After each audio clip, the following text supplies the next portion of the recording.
پیشن گوئی مسلم موت کو اگر ہم پڑھیں، اب دیکھیے جماعت احمدیہ قادیان جو ہے جس شخص کو مسلم موت یا اس پیشن گوئی کا مصداق سمجھتی ہے، وہی تو ان کی اسیری کا وہ تو سارے ان کی اسیری، ان کی قید کا سارا نسخہ وہ لے کر آیا۔ جماعت احمدیہ میں جو اسیری شروع ہوتی ہے وہ نظام جماعت کے سیٹ اپ کے ساتھ ہوتی ہے، وہ پورا کا پورا سیٹ اپ جس میں آج احمدی جکڑے ہوئے ہیں، اس کا بانی مرزا صاحب نہیں تھے، جسے مسلمان حضرات غیر احمدی حضرات قادیانی نیٹ ورک کہتے ہیں۔ ایک خوف پھیل جاتا ہے کہ یہ قادیانی ہاتھ ہے اس کے اندر، یہ قادیانی نیٹ ورک ہے۔ اس کا بانی جو تھا وہ تو خلیفہ ثانی صاحب تھے، مرزا صاحب تو نہیں تھے۔ مرزا صاحب سے پہلے جو تھے، اگر آپ غور کیجئے، اس طرح کی تنظیم ایگزسٹ نہیں کرتی تھی۔ اونلی تنظیم جو آپ نے بنائی تھی وہ تھی انجمن، اور آپ نے فرمایا تھا کہ اگر آپ وہ احمدی حضرات اپنا رسالہ الوسیط کھولیں، اس میں پڑھیں تو اس میں بڑا واضح یہ لکھا ہوا ہے کہ میں خدا تعالیٰ کا خلیفہ ہوں اور یہ انجمن میری جانشین ہے۔ اس کوئی تیسری رائے نہیں، اپنے آپ کو خلیفہ کہا ہے اور انجمن کو اپنا جانشین قرار دیا، اور فرمایا کہ میری زندگی میں میرا فیصلہ جو ہے وہ آخری ہوگا، کیونکہ میں خدا تعالیٰ کی ایک مجسم قدرت ہوں، اور میرے بعد جو ہے یہ انجمن ہوگی۔ یہاں پر کسی خلافت کا ذکر ہی نہیں، وہ تو خود اپنے آپ کو خلیفہ کہتے ہیں، اور خلیفوں کے بعد خلافت تو ایک تماشا ہی ہے۔ مثال کے طور پر کیا کبھی خلافت کسی مجدد کے بعد چلی ہے؟ حضرت عمر بن عبدالعزیز سے اگر آپ شروع کیجئے، اب پھر ہندوستان میں جو مجدد آئے، مجدد طلب ثانی آئے، اس کے بعد جو ہے شاہ ولی اللہ صاحب آئے، پھر سید احمد شہید آئے، تو ہمیں ایسی کوئی خلافتیں نظر نہیں آتی۔ مرزا صاحب جو تھے وہ اسی لڑی کے اندر ایک خلیفہ بن کر آئے تھے 14ویں صدی میں، اور میں سمجھتا ہوں کہ یہ بہت غور طلب بات ہے کہ مرزا صاحب خود ایک خلیفہ تھے، اور خلیفوں کے بعد خلافتیں نہیں چلا کرتی۔ ہاں، مرزا صاحب نے اپنے بعد جو ایک انجمن کو اسٹیبلش کیا، اور اس کے بعد لوگوں کو یہ کہا کہ میرے بعد مل جل کر دعا کرو جب تک کہ خدا تعالیٰ کی طرف سے کوئی روح القدس پا کے کھڑا نہ ہو جائے، اور ساتھ مسلم موت کی خبر دے دی۔ اب یہاں پر جو لوگوں نے مل جل کر کام کرنا تھا، انہوں نے کیا کیا، یہ ہم آپ آگے چلتے ہیں۔ اب ان لوگوں نے جن کو یہ سیٹ اپ دیا گیا، انہوں نے کیا کیا؟ انہوں نے یہ کیا کہ لٹیروں نے جنگل میں شمع جلا دی، مسافر یہ سمجھا کہ منزل یہی ہے، ہم بیچارے غریب لوگ جو امام مہدی اور مسیح موعود کی تلاش کے اندر نکلے گھروں سے، ہمارے ماں باپ، ہمارے آباء و اجداد، وہ ان لٹیروں کے چنگل میں پھنس گئے اور اسی کو اپنی منزل سمجھ بیٹھے، اور وہیں ڈیرے ڈال دیے، اور اگلے تیار بیٹھے تھے پورے کے پورے سسٹم کے ساتھ۔ تو آج جماعت احمدیہ قادیان جو ہے، جو نقشہ پیش کرتی ہے، وہ ایسی جماعت، اگر آپ پوری مذاہب کا مطالعہ کر لیجئے، میں نے ابراہمک ریلیجن کا بہت تفصیل سے مطالعہ کیا ہے، یہودیوں سے لے کر پھر عیسائی اور مسیحی حضرت عیسیٰ علیہ السلام کا وقت آتا ہے، پھر اس کے بعد جو ہے رسول اللہ صلی اللہ علیہ وسلم، پھر اس کے بعد بھی مسلمانوں میں بھی بے شمار فرقے جماعتیں بنتے رہی ہیں، لیکن آپ کو ایسی جماعت کہیں آپ کو نہیں ملے گی۔ اگر کہیں آپ کو ملتی ہے تو وہ فرقہ آپ کو ملے گا یہودیوں کا، جو آج سے 2000 سال پہلے یروشلم کے اندر جو ہے ایک خاص فرقہ تھا، جس میں عیسیٰ علیہ السلام نازل کرتے ہیں۔ ان کا ایک خاص طرز معاشرت تھا، ایک خاص طرز عمل تھا، ان کا ایک خاص جو ہے سیٹ اپ تھا، ایک خاص نظام تھا، جس میں عیسیٰ علیہ السلام جو ہیں نزول فرماتے ہیں، اور اس نظام کے اندر عیسیٰ علیہ السلام کا ریجیکٹ ہونا سمجھ میں آتا ہے، خاص کر ہم لوگوں کو جنہوں نے احمدیہ نظام کا مطالعہ کیا ہے۔ یہ وہ نظام آج جو احمدیہ جماعت کے پاس جو نظام ہے، بے نہیں وہی کاپی ہے جو عیسیٰ علیہ السلام کے وقت میں یہودیوں کے اس خاص فرقے کے اندر تھا۔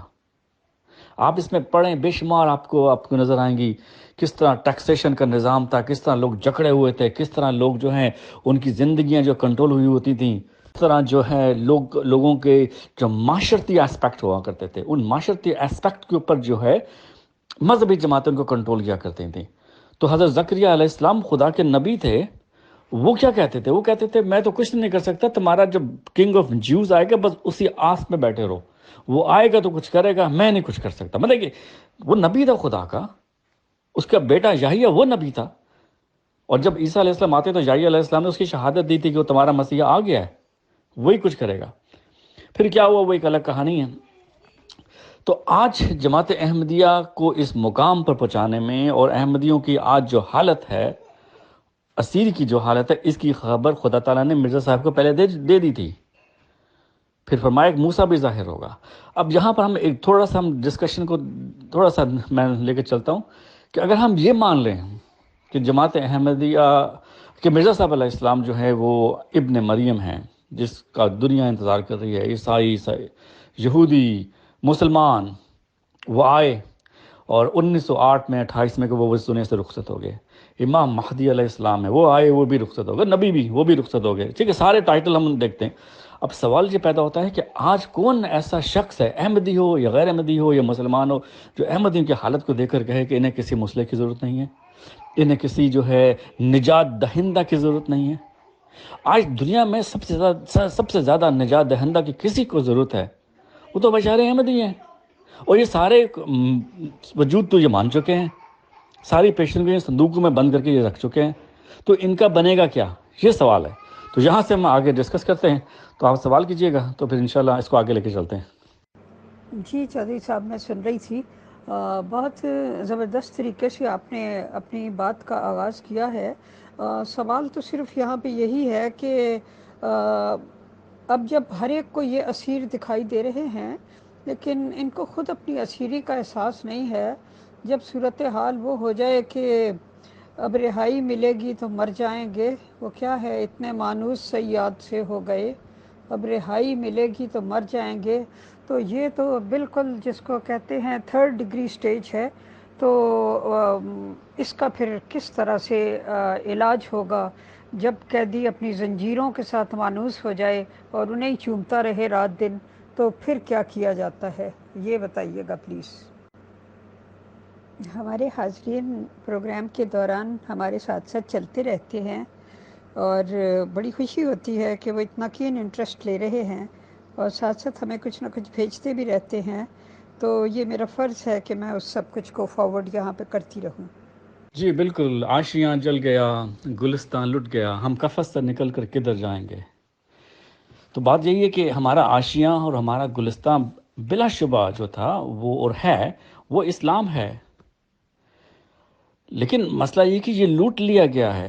میں آپ کو اس کی ایک مثال دیتا ہوں. وہ ایسے ہے کہ جیسے اس بات سے کافی لوگ ایگری نہیں کریں گے، لیکن چونکہ یہ میرا اپنا ایک ذاتی ایک نقطہ نظر ہے اور مجھے اجازت ہے کہ میں یہ بیان کروں.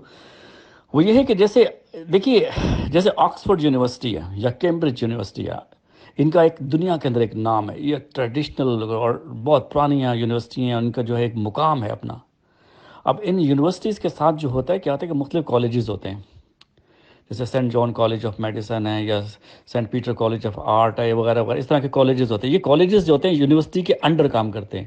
ان کے اساتذہ کی ٹریننگ کون کرتی ہے؟ آکسفورڈ یونیورسٹی کرتی ہے. ان کا نصاب کون مقرر کرتا ہے؟ آکسفورڈ یونیورسٹی کرتی ہے. ان کو ڈگری کون دیتا ہے؟ آکسفورڈ یونیورسٹی دیتی ہے. کیونکہ ان کالجز کو یہ فخر ہوتا ہے کہ وہ اس انسٹیٹیوٹ کے ساتھ جو ہے منسلک ہیں. اب سمجھ لیجیے کہ ایک جو ہے کالج ہے، کوئی بھی نام رکھ لیتے ہیں، سینٹ جان کالج، وہ کہتا ہے کہ جی ہمارا جو ہے پرنسپل جو ہے وہ تو نوبل لاریٹ ہے، اور آکسفورڈ یونیورسٹی کے چیئرمین کو بھی ابھی تک نوبل نہیں ملا، ہمیں مل گیا نوبل پرائز، تو ہم آکسفورڈ کو فالو نہیں کریں گے، ہم اپنا کریں گے. تو ان کی اپنی کیا حیثیت ہوگی؟ بے نہیں یہی چیز جو ہے نا وہ جماعت احمدیہ کے ساتھ ہوا ہے. انہوں نے بھی یہ کہا کہ جی ہمارا جو امام مہدی اللہ کا فضل ہوا اور ہم نے یہ مانا وہ مانا، اس لیے اب اسلام ہمیں فالو کرے، ہم اس کو نہیں کر سکتے. یہ بہت زیادہ بھیانک جو ہے نا یہ کانسیپٹ جو جنم لیا ہے، جس کی وجہ سے کیا ہوا ہے کہ وہ نفرتیں جو جماعت احمدیہ کی طرف سے مسلمانوں کی طرف گئیں، اس کی ہم ریفلیکشن 1974 میں دیکھتے ہیں، وہ پیچھے کو گئی. تو اب یہاں پر جو ہے آپ کا جو سوال ہے کہ اب یہ جو اسیری کے بارے میں اس کے اگلے کلپ میں آتا ہوں. جی آج احمدیوں کی جو حالت ہے وہ یہ ہے کہ خداوند یہ تیرے سادہ دل بندے کدھر جائیں، کہ درویشی بھی جا رہی ہے، سلطانی بھی جا رہی ہے. احمدی حضرات اس چیز کو جانتے ہیں، سمجھ چکے ہیں، ایسے بات نہیں ہے. جو اس وقت جو جماعت احمدیہ قادیان ہے وہ ایک ملٹی فیسٹڈ آرگنائزیشن ہے. ملٹی فیسٹڈ مینس اس کے مختلف فیسٹس ہیں، مختلف چہرے ہیں، مختلف رخ ہیں. ایک رخ ہے، یہ احمدی خود کہیں گے کہ جی ہم تو بس جماعت پہ جاتے ہیں، ہمارا سوشل اسپیکٹ ہے، سوشل سائڈ ہے. کچھ کے لیے روحانی ہے، نہیں جی روحانی جماعت ہے، خلافت ہے، روحانی ہے. کچھ کے لیے خود کہتے ہیں کہ یہ کلٹ ہے، کچھ کہتے ہیں یہ مافیا ہے. اب جو جماعت میں ٹاپ کی جو لیڈر ہیں، جو اوپر سے نیچے لڑک کر گرتے ہیں، جن کی ٹانگیں کھینچی جاتی ہیں، ان سے پوچھیے وہ کیا کہتے ہیں. اب یہ ساری چیزیں آپ کو مسلمان غیر احمدی حضرات سے نہیں ملیں گی کہ یہ مافیا ہے، یہ احمدی حضرات، کیونکہ ان کو اندر کا پتہ ہے. تو یہ ایک ملٹی فیسٹڈ آرگنائزیشن ہے، ایک سیکرٹ آرگنائزیشن بھی ہے. اس میں اس کے مختلف چہرے ہیں. اب یہاں پر احمدیوں کے ساتھ بیچارے وہ کیا کریں؟ احمدی 100 سال کے بعد جو ہے، جیسا کہ آپ نے کہا کہ وہ تو کہتے ہیں کہ ہم بالکل آزاد ہیں. اصل میں غلامی کی جو بدترین حالت ہوتی ہے، مارک ٹوائن نے غالباً کہا تھا کہ غلامی کی بدترین حالت جو ہوتی ہے وہ پرامن غلامی ہوتی ہے، پیسفل سلیوری. میں سمجھتا ہوں کہ اس سے بھی زیادہ خطرناک حالت جو ہوتی ہے پیسفل سلیوری سے، وہ حالت یہ ہوتی ہے کہ جب سلیو جو ہیں انہیں آپ صدائی ہوئے جانوروں کے اندر جو ہے تبدیل کر دیں. جیسے آپ نے دیکھا ریچھ، اب ریچھ ایک بڑا خطرناک جانور ہے. جی محترم، یہ جو آپ نے بتایا کہ جماعت نے چاہا کہ اب پورا عالم اسلام ہمیں فالو کرے بجائے اس کے کہ ہم اسلام کو فالو کریں، اس کو پلیز ذرا مزید وضاحت سے بیان کر دیجیے گا. Thank you. وہ ریلیشن شپ ہمیں کیا دیکھنے کو ملتی ہے، وہ یہ ہے کہ ریچھ جو ہے وہ اپنے آقا کے گلے لگ لگ کے روتا ہے، اور آقا جو ہے وہ راسکل مکار، اس کو صرف اور صرف اس کے مال سے غرض تھی. جب وہ ریچھ کو چھوڑتے ہیں تو ریچھ مڑ مڑ کے آقا کو دیکھتا ہے، آقا کو اس سے کوئی انٹرسٹ نہیں رہتا. اور تھرڈ پارٹی آبزرو کرتی ہے کہ ریچھ چلا جائے، پھر وہ ریچھ نظروں سے غائب ہو کر اپنے جنگل کی طرف چلا جاتا ہے، اور آقا اپنا پیسہ پکڑتا ہے چلا جاتا ہے. یہ وہ جو ہے آج ریلیشن شپ جو ہے ہمیں نظر آتی ہے اس جماعت کے اندر، جہاں پر صرف اور صرف جو ہے مال. جی محترم، میرا خیال ہے میں ساتھ ساتھ وہ سوال پوچھتی جاؤں جو میرے ذہن میں پیدا ہو رہے ہیں. یہ جو نماز جنازہ نہ پڑھنے کا مسئلہ تھا، اس کا آغاز کہاں سے ہوا؟ کیا یہ جو سیکنڈ خلافت تھی وہاں سے اس کو زیادہ شد و مت سے رائج کیا گیا، یا یہ مرزا غلام احمد قادیانی صاحب نے خود ہی اپنے فالورز کو منع کر دیا تھا کہ ہرگز وہ کسی دوسرے کا جنازہ نہ پڑھیں اور نہ ان کے امام کے پیچھے نماز پڑھیں؟ تو اس کا مطلب ہے کہ نفرت کا آغاز ان سے ہوا؟ پلیز اس کو واضح کیجیے گا. Thank you. مجھے اس میں صحیح علم نہیں ہے کہ اس کا آغاز ایگزیکٹلی جو ہے حضرت مسیح اسلام کے دور سے ہوا یا بعد میں ہوا، لیکن ہمیں اس کا وجود حضرت مسیح اسلام کے دور سے نہیں ملتا.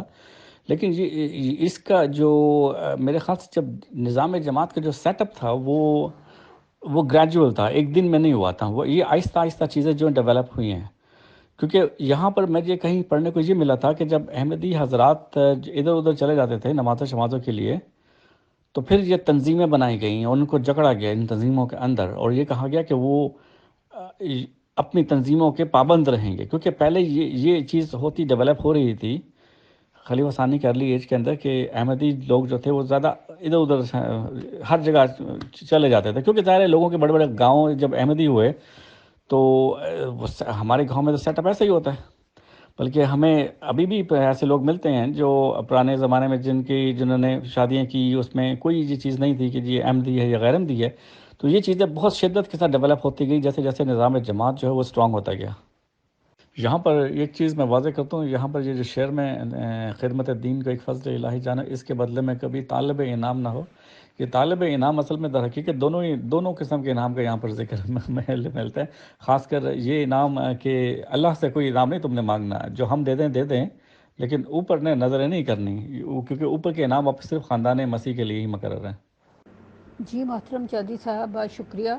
اگلا سوال میرا یہ ہے کہ جو لوگ بھی تب اس جماعت میں داخل ہوتے تھے مرزا صاحب کے زمانے میں یا اس کے بعد کے زمانوں میں، تو وہ داخل جب ہوتے ہیں تو ان کے سامنے صرف ایک بیعت فارم پیش کیا جاتا ہے جس میں 10 شرائط بیعت ہوتی ہیں، اور ساتھ کوئی استغفار وغیرہ پڑھ کے اور اپنے گزشتہ گناہوں سے تائب ہو کر وہ اس جماعت میں داخل ہوتے ہیں. باقی اگلی آڈیو.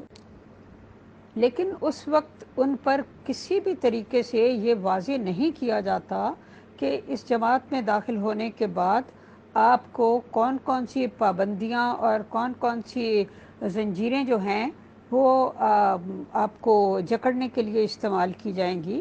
یعنی یہاں داخل ہونے کے بعد آپ اپنے ایک طرح سے رشتہ داروں عزیزوں سے کٹ جاؤ گے، آپ ان میں شادی بیاہ نہیں کر سکو گے، اور کیا کہتے ہیں اگر ان میں سے کوئی مر جائے تو آپ اس کی نماز جنازہ نہیں پڑھ سکو گے، اور آپ کا ایک الگ سے نئے بالکل ایک آپ کی زندگی ایک ڈیفرنٹ قسم کے پیٹرن پر کھڑی ہوگی، جس میں دوسرے لوگوں کو حقیر سمجھنا اور اپنے آپ کو اعلیٰ و عرفہ سمجھنا جو ہے وہ بڑا امپورٹنٹ ہے.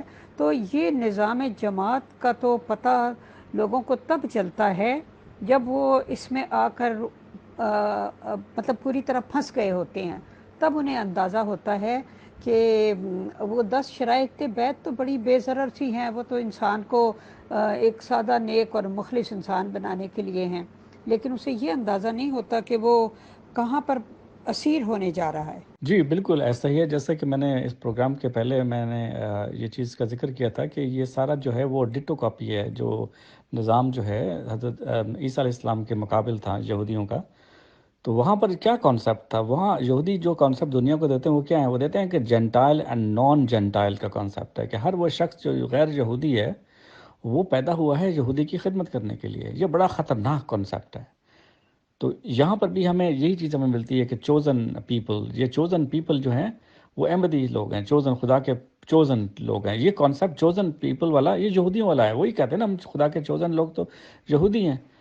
تو یہ چیز، اور دوسرا یہ کہ یہ بات بالکل درست ہے کہ یہ ویسے تو زیادہ تر مذہبی جماعتوں میں یہ چیز میرے خیال سے پائی جاتی ہے، لیکن اس شدت سے نہیں کہ اس جماعت کے اندر داخل ہونے کا تو راستہ ایک ہی ہے. راستے بڑے ایک راستہ ہے، بڑا کشادہ راستہ ہے. آپ آئیے، ویلکم، لو فار آل، ہیٹڈ فار نن، اور اس کے بعد آپ اندر داخل ہو جائیں، لیکن واپس نکلنے کا کوئی راستہ نہیں ہے. میں ایک لیکچرز پڑھ رہا تھا رابرٹ لفٹن، اگر آپ کے پاس کبھی وقت ملے تو یہ ضرور پڑھیے گا.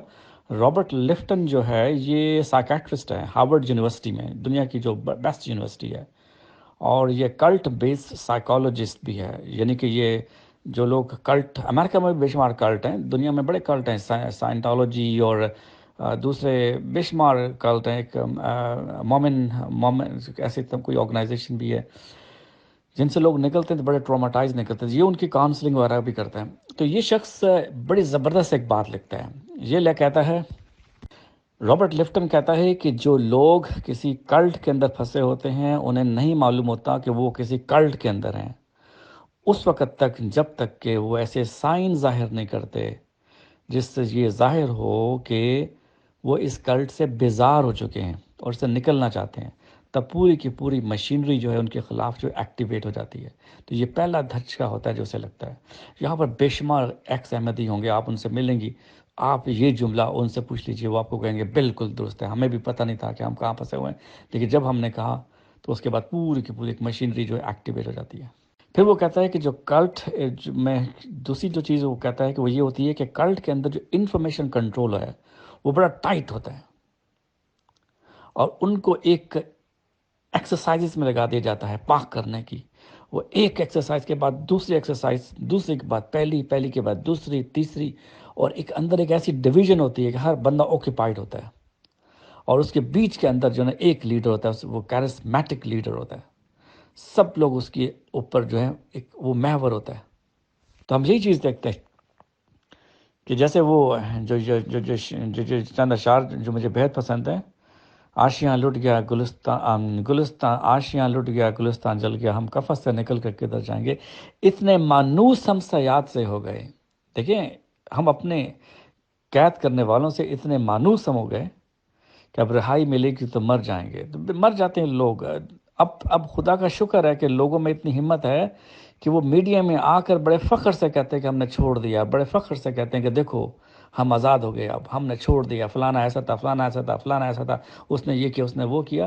یہ سوشل، یہ وقت ہوتا ہے، ٹائم ہوتا ہے، یہ ہر چیز کا ایک وقت ہوتا ہے۔ میں کہیں یہ پڑھ رہا تھا تو کسی نے یہ کہا تھا کہ جتنے بھی جو موروثی سلطنتیں ہوتی ہیں، موروثی خلافتیں ہوتی ہیں، وہ چوتھی کے بعد دم توڑنا شروع کر دیتی ہیں۔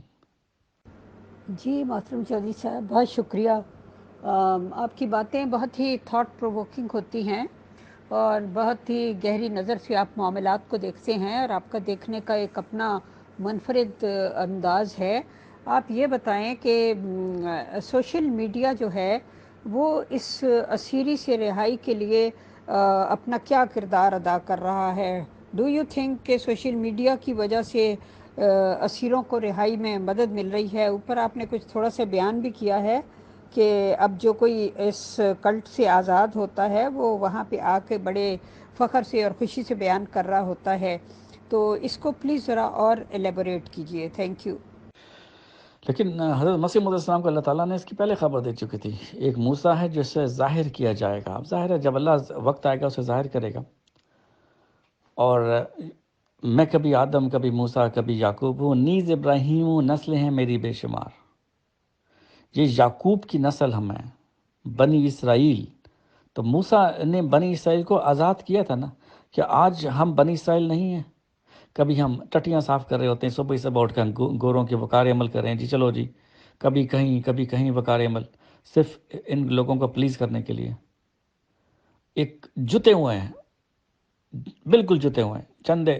اب دیکھیے ان ملکوں میں اگر آپ 200-250 پاؤنڈ دینا بہت بڑی بات ہوتی ہے، یہاں پر بڑے لوگ ٹائٹ ہے فائنینشلی، ہر شخص کے اوپر ذمہ داریاں بہت زیادہ ہیں۔ تو یہ قربانی اگر آپ اللہ کی راہ میں دے تو انسان تو ویسے اتنا پیوریفائڈ ہو جاتا ہے، وہ تو کہیں سے کہیں پہنچ جاتا ہے۔ لیکن یہاں پر موٹیو اور مقصد کچھ اور ہے۔ اصل میں جب آپ کسی نظام کو بناتے ہیں تو آپ اس نظام کو بنانے سے پہلے یہ سیٹ کرتے ہیں کہ آپ اس نظام کو بنانے کے بعد اچیو کیا کریں گے، آپ حاصل کیا کریں گے۔ تو اس سے نظام سے اگر اچھی چیزیں بھی حاصل کی جا سکتی تھیں، لیکن موٹیو کچھ اور تھے، وہ حاصل کر لیے گئے۔ دیکھیے آج سے 40-50 سال پہلے جو ہے ہمیں ایسے کیسز ملتے تھے جہاں پر لوگوں کو جماعت سے نکال دیا جاتا تھا، تو وہ بیچارے لوگ جو ہیں سسک کر معافیا مانگتے مانگتے یا تو مر جایا کرتے تھے، یا پھر جو ہے وہ کسی ایسے اسلام کے فرقے میں چھپ کر گمنامی کی زندگی بسر کرتے تھے۔ نہ تو مسلمانوں کو خبر ہونے دیتے تھے کہ ہم کسی زمانے میں احمدی تھے، اور نہ احمدیوں کو بتاتے تھے کہ ہم کسی زمانے میں تمہارے ممبر تھے۔ مجھے اس سلسلے میں میرے ایک بہت اچھے استاد تھے اور معلم تھے وہ جماعت کے، تو میں ان سے بہت قریب تھا۔ یہ بچپن کی بات ہے، 1970s کی بات ہے۔ تو وہ خود ایک بار بتاتے تھے کہ میں چھوٹا سا بچہ ہوتا تھا تو مجھے لے کر ہم باہر کہیں کھڑے تھے، تو کسی نے انہیں کہا کہ تم لوگ قادیانی ہو، کافر ہو۔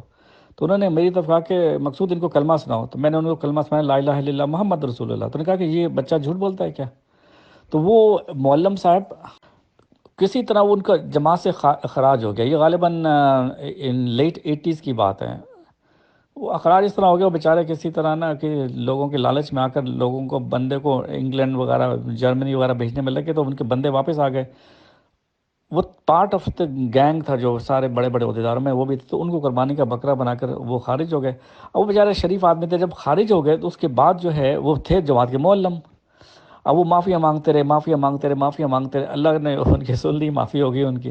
اب جب معافی ان کی ہو گئی تو مسجد کے اوپر آ کرتے تھے، وہ نیچے جب نماز پڑھانے آتے تھے تو اب لوگوں میں ڈویژن ہو جاتی تھی۔ کوئی کہتے تھے کہ نہیں جی یہ نماز نہیں پڑھ سکتے، ان کا تو اخراج ہوا تھا۔ کوئی کہتا تھا نہیں ملسہ پڑھائیے، ملسہ آپ پڑھائیے۔ کوئی کہتا ہے وہ بیچارہ اسی حالت میں اس کا ہارٹ اٹیک وہ مر گیا۔ تو یہ میری زندگی میں ایک ایسا انسیڈنس ہے جس نے مجھے جو ہے نا پرووک کیا کہ یار یہ اتنا نفیس انسان اس طرح ضائع ہو گیا۔ اب جو ہے معاملات کافی تبدیل ہو چکے ہیں۔ اب دیکھیے سوشل میڈیا جو ہے یہ بڑی زبردست چیز ہے۔ پہلے جو انفارمیشن، جیسے جماعتوں کے اندر انفارمیشن کنٹرول ہوتی تھی، اسی طرح ورلڈ کے اندر بھی انٹرنیشنل انفارمیشن کنٹرول ہوتی ہے، ملک کی لیول پر انٹرنیشنل انفارمیشن کنٹرول ہوتی ہے۔ کسی حد تک تو درست انفارمیشن کا کنٹرول ہونا، بے لگام انفارمیشن جو ہے وہ خطرناک ہوتی ہے، نسلیں خراب ہو جاتی ہیں اس سے۔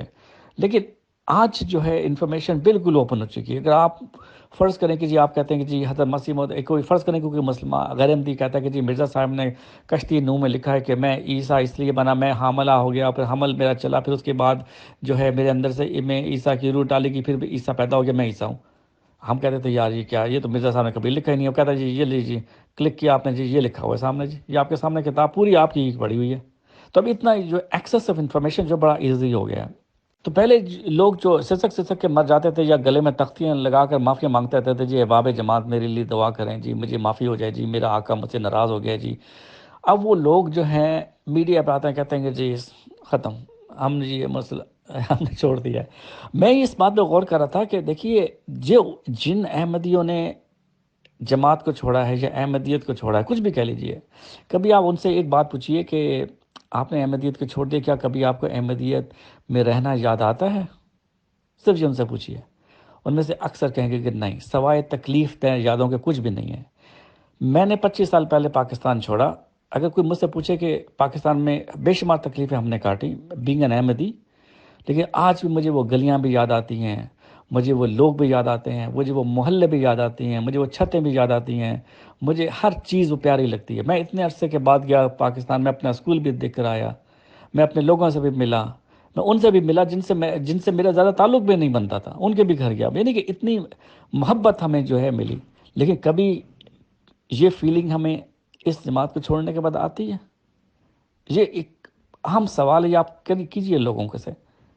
شاید ہی کوئی ایسا ہوگا جو کہے گا نہیں نہیں ہم سے جو ہے، اس لیے کہ جب اندر کی دنیا سے آپ باہر نکلتے تو آپ کو پتہ چلتا دنیا کیا ہے، آپ کہاں پر پھنسے ہوئے تھے. یہ ایک سوال بڑا اچھا کیا کہ آخر جماعت احمدیہ کی تشکیل سے کیا تبدیلیاں دیکھنے میں آئیں. میں نے یہ کہیں پڑھا ہے کہ حضرت مسیح السلام نے بھی یہی لکھا ہے کہ ہم اپنی جماعت کا نام احمدیہ فرقہ بڑی تکلیف کے ساتھ رکھ رہے ہیں تاکہ ہم پہچانے جائیں، ادروائز اس کی ضرورت نہیں ہے. اور میں ذاتی طور پر یہ سمجھتا ہوں کہ اگر ہر مجدد اپنی جماعتیں بنا کر بیٹھ جائے تو سوائے تفرقے بازی کا کچھ بھی نہیں رہے گا، کیونکہ ہر مجدد اپنے ہی مجدد کو پکڑے گا، اگلے کو نہیں پکڑے گا. تو میں سمجھتا ہوں کہ جو مجددین اکرام ہوتے ہیں ان کا ماننا تو ٹھیک ہے، بے شک ضروری ہے، لیکن ان کی زندگی کی حد تک ہی ہے. اس کے بعد پھر ان کے رشتہ داروں کو اور خاندانوں کو، پھر اس کے بعد وہ عقیدت، وہ مزار بنا دینا، تو یہ پھر آگے یہ چیزیں ہندوستانی چیزیں ہیں. جی محترم، میرا خیال ہے شروع میں بیچارے روتے دھوتے ہیں، بہت پھڑپھڑاتے ہیں، لیکن پھر آہستہ آہستہ انہیں لگتا ہے کہ باہر تو دنیا بہت آزاد ہے، بہت حسین ہے، بہت دلچسپ ہے، ان کے لیے بہت کچھ ہے کرنے کے لیے. انہیں لگتا ہے شروع میں تو جس طرح بیچارے پرندے کو تنگ پنجرے میں رہتے نا، اس کے پروں کو عادت ہی نہیں رہتی، تو شروع میں تو اس بیچارے کو جب پنجرے سے باہر بھی نکال دیا جائے تو وہ پھڑپھڑا ہی نہیں سکتا. لیکن آہستہ آہستہ اس کو کھلی کشادہ جگہ ملتی ہے اور وہ اپنے پروں کو پوری طرح کھول کر پھڑپھڑاتا ہے، اور اس کے بعد ایک بلند پرواز بھرتا ہے. اس کے بعد وہ ایک خوشی اور سکون کا سانس لیتا ہے. لیکن وہ خوشی اور سکون جو اس کو حاصل ہوتا ہے وہ پنجرے میں بند لوگوں کو سمجھا نہیں سکتا، دکھا نہیں سکتا. میرا خیال ہے اس طرح ہوتا ہے. ہم لوگ جو ہندوستان کے لوگ ہیں، ہمارے اندر جو ہے نا ایک عقیدت، ایک محبت اور ایک شرک جو ہے نا ہماری رگوں کے اندر جو ہے رچا بسا پڑا ہوا ہے. ہمیں بس ایک ایسا پیر چاہیے جس کو ہم بیٹھ کے بس سنتے رہیں اور پوچھتے رہیں، اور اس کے اندر اس کو محور بنا لیں اور اپنی زندگیاں بس کہیں کہ بس حضور آپ ہی ہمیں لے کر چلیں. تو یہ ہر فرقے کے اندر ہے، کم و بیش ہر فرقے کے اندر ہے. اس کو آرگنائز جو ہے یہاں پر زیادہ کر دیا گیا ہے. تو یہ ہماری فطرت کے اندر ایک ایسی چیز ہے، خاص کر ہندوستان کے لوگوں کے اندر. دنیا کے دوسرے ممالک میں یہ چیزیں حیرت انگیز طور پر ہمیں نہیں ملتی. مثال کے طور پر ٹرکی میں چلے جائیے، سیریا یا دوسرے ممالک میں اور سعودی میں بھی شخصیت پرستی والی چیزیں جو ہیں وہ نہیں ہیں. جی محترم، میرا خیال ہے اس میں آپ کو مخاطب کیا گیا ہے. اس ممبر نے لکھا ہے کہ کلٹ کا تو بڑا ذکر کر رہے ہیں، کلٹ کے بانی کا ذکر آتا ہے تو وہاں خاموشی چھا جاتی ہے. آپ بھی عقیدت اور شخصیت پرستی سے دوچار ہیں اور یہ کہنے کی جرات نہیں رکھتے کہ کلٹ کے بانی بھی اسی طرح مجرم ہیں جیسا کہ باقی آنے والے نام نہاد خلیفہ. اس کا بھی جواب دیجئے. سوری، میں وہ جو اوپر میسیجز آئے تھے ان کو پڑھ نہیں سکی کہ وہ بھی ریکارڈ کا حصہ بن جاتے، لیکن خیر بعد میں پڑھ دیتی ہوں. کسی نے سوال کیا کہ کلٹ کا ذکر کریں، تو یہ جو کلٹ فارمیشن ہوا تھا یہ تو حضرت مسیح السلام سے نہیں کیا تھا، وہاں تو اس وقت تو جماعت بڑی اوپن تھی، اور میں نے دیکھا ایون کہ حکیم نور الدین صاحب کے زمانے تک جو ہے ایسا کچھ نہیں تھا، اور اس وقت جماعت نے بہت ترقی کی تھی۔ خواجہ کمال الدین لندن تک پہنچے ہوئے تھے، واکنگ مسجد میں کی بنیاد میں ان کا بہت بڑا کنٹریبیوشن تھا، اور ایک غالباً ایک انگریز تھا بڑے لارڈ، وہ احمدی مسلمان، ان کے ہاتھوں مسلمان ہوا، اور عبد الرحمن مصری جیسے شخص جو ہے مصر سے جا کے تعلیم حاصل کر کے آتا ہے، تو وہ تو اس وقت زبردست معاملے چل رہے تھے بغیر اس کے اسی سیٹ اپ کے، اس وقت تو کوئی کلٹ ولٹ نہیں تھا۔ ہم نہیں کہہ سکتے کہ مسیح السلام کے زمانے میں کوئی اس طرح کا کلٹ بن چکا تھا، یہاں پر اس کا کوئی ثبوت نہیں ملتا اس وقت، کیونکہ کلٹ کے لیے جو ہے نا وہ سب سے پہلی چیز انفارمیشن کنٹرول بہت ضروری ہے۔ دوسرا یہ کہ شخصیت پرستی جو ہے، میں نے جیسے کہ ہر بار میں کہتا ہوں کہ ہم ہندوستانی لوگوں میں شخصیت پرستی تو رچی ہوئی ہے، وہ تو ہوگی، تو کلٹ فارمیشن والی چیز نہیں تھی۔ مسلمان لوگ، احمدی جو لوگ جو تھے وہ آزاد تھے اس وقت، اور جیسا کہ میں نے لکھا ہے کہ اس کا ثبوت ہے، اور میں نہیں سمجھتا کہ اگر جہاں تک لاہور جماعت ہے ان میں کتنا کلٹ فارمیشن آیا ہے، مجھے اس کا علم نہیں ہے۔ یہ سوال اگر ملک صاحب سے کریں تو وہ زیادہ اس کا اچھا جواب دیں گے، کیونکہ جہاں کلٹ میں جہاں پر کنٹرولنگ نہیں ہوگی وہاں کلٹ نہیں بن سکتا، یہاں کنٹرولنگ بہت زیادہ ہے، یہاں تو بندہ ہل ہی نہیں سکتا۔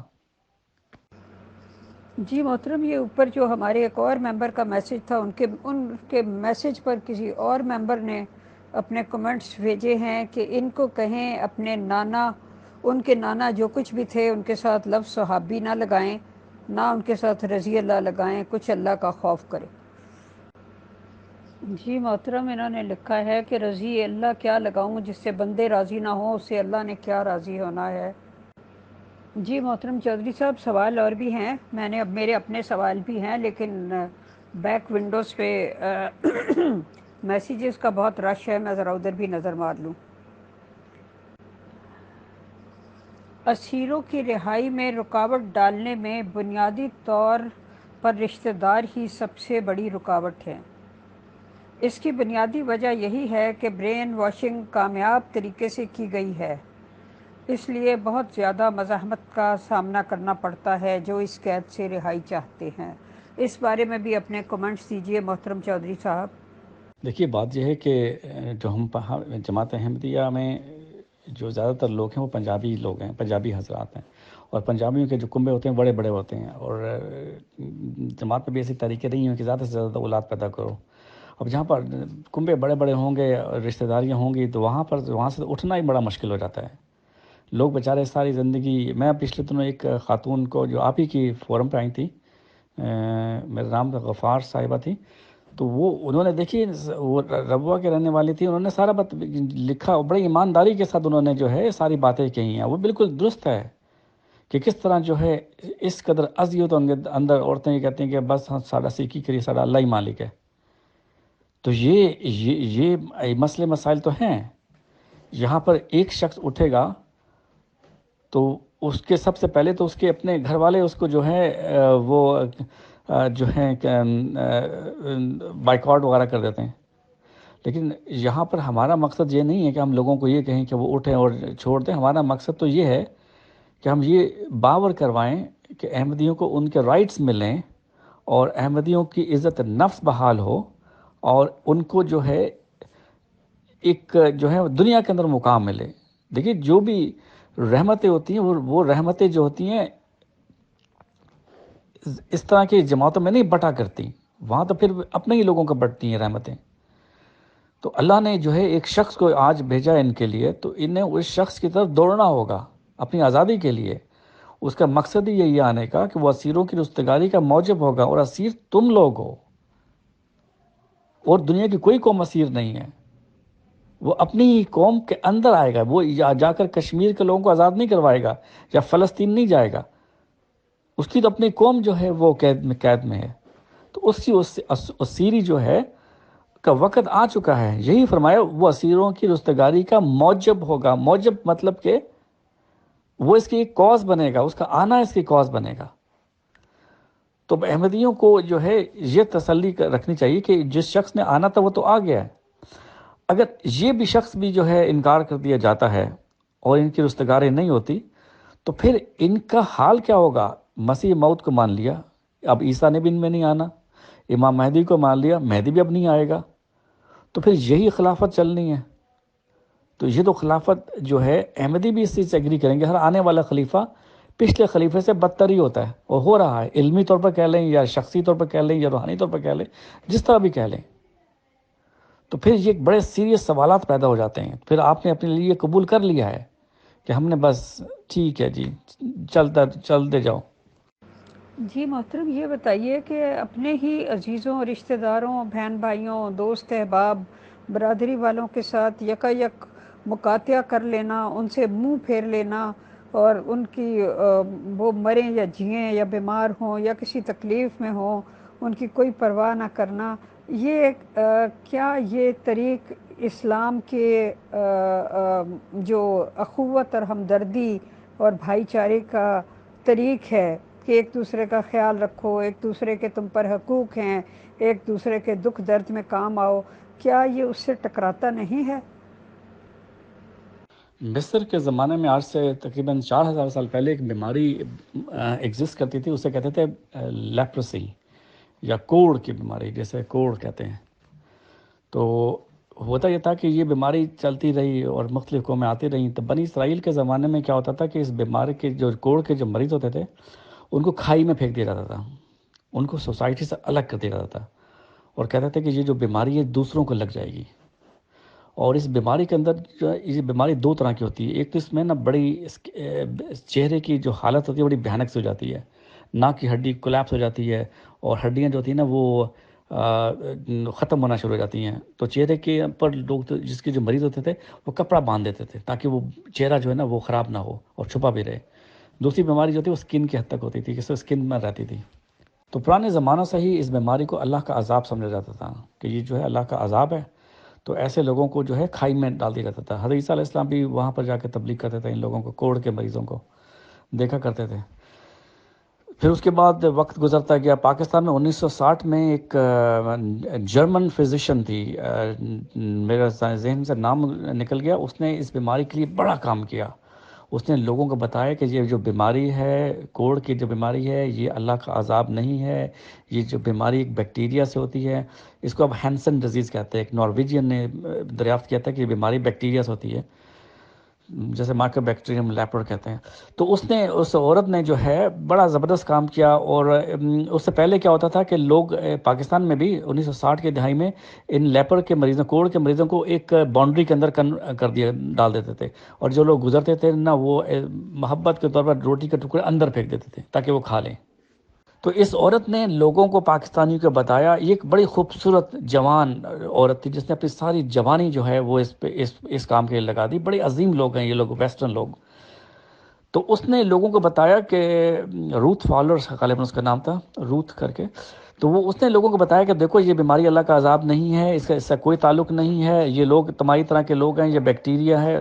اس طرح جو یہ آگے بات چلی، اور لوگوں میں اب جو ہے کافی حد تک جو ہے کوڑ کے مریضوں کے بارے میں یہ چیزیں، اب کانسیپٹ چینج ہو چکے ہیں۔ احمدیہ قادیان بھی وہ لوگ جن کو یہ جماعت سے خارج کر دیتے ہیں، ان کے ساتھ وہی سلوک کرتے ہیں جو پہلے زمانے میں کوڑ کے مریضوں کے ساتھ کیا جاتا تھا۔ وہاں تو کوڑ کے مریضوں کو روٹی دینے والے بھی لوگ ہوتے تھے جو دور سے پھینک دیتے تھے، یہاں تو آپ ان سے بات بھی نہیں کر سکتے ہیں، بلکہ اگر وہ سامنے سے آ رہے ہو تو لوگ رستے تبدیل کر لیتے ہیں کہ ہم نظر میں نہ آ جائیں جماعت کے، کہ ہم نے تعلق رکھا ہوا ہے۔ اور بالکل اسی طرح جہاں پر وہاں کہا جاتا تھا کہ یہ اللہ کے لعنت ان کے اوپر پڑی ہوئی ہے، ان سے دوری رہو جب تک ان کی بیماری ٹھیک نہیں ہو جاتی، تو یہاں پر بھی وہی کانسیپٹ ڈیولپ کیا گیا ہے کہ یہ تو اللہ کے لعنت کے اندر کا یہ شکار ہے، یہ جب تک معافی نہیں ان کی ہو جاتی ان سے دوری رہو۔ اب یہ دیکھیے، یہ 21ویں صدی میں کیا چیزیں ہو رہی ہیں، یہ کیا کر رہی ہے یہ منحاص الجماعت، کیا ہو رہا ہے یہ؟ کیا آج کے سوشل میڈیا کے زمانے میں یہ چیزیں ایگزسٹ کر سکتی ہیں؟ ویسٹ کے اندر یہ چیزیں ایگزسٹ کر رہی ہیں، کسی کو پتہ ہی نہیں ہے کہ مخرج کے ساتھ کیا سلوک کیا جاتا ہے، مکاتا، بائیکاٹ، یہ سب چیزیں کیا ہیں؟ اس لیے کہ وہ کوڑ کا مریض ہے۔ ماں باپ کو بھی ہٹاؤ۔ مجھے ایک جملہ نہیں بھولتا، وہ یہ ہے کہ وہ کہتے ہیں کہ وہ بچے جو بلوغت کی عمر تک نہیں پہنچے ان کے معاملات ماں باپ کے ساتھ ہوتے ہیں، اور جو بلوغت کی عمر تک آ گئے ہیں ان کو فیصلہ کرنا پڑے گا اور جماعت کو لکھ کے دینا پڑے گا کہ وہ اپنے ماں باپ کا مکاتیہ کریں گے. پتہ یہ کانسیپٹ ہے، یہ کہاں اسلام ہے؟ ہمیں اسلام کے اندر جو چیز ملتی ہے. جی محترم، اگلا سوال یہ ہے کہ گویا آپ یہ سمجھتے ہیں کہ بانی جماعت احمدیہ معصوم ہیں اور ان بیچاروں کو اللہ کی طرف سے خبر ہی نہ ہوئی کہ آگے جا کے یہ جماعت کلٹ میں تبدیل ہو جائے گی، اور وہ بھی ان کے اپنے صاحبزادے کے ہاتھوں.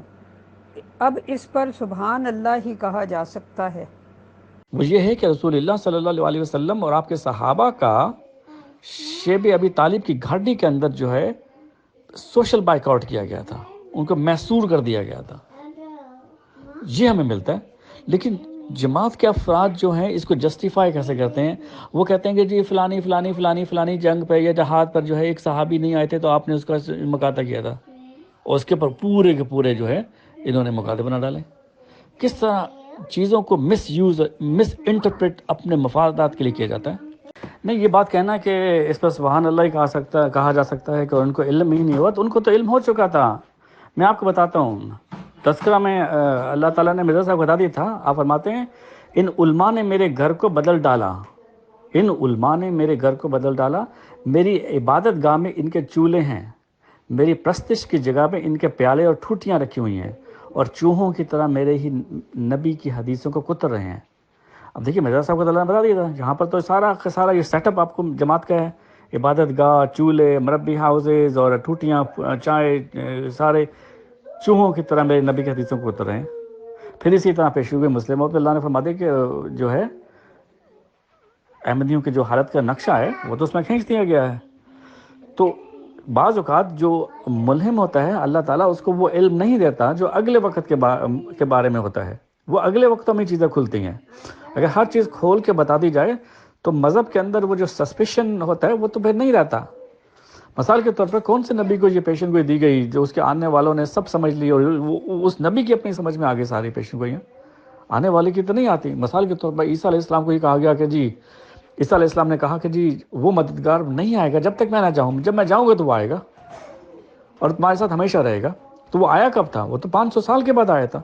اب عیسائی کیوں انکار کرتے ہیں؟ وہ کہتے ہیں کہ وہ تو ہماری خلافت ہے، پاپائیت ہے.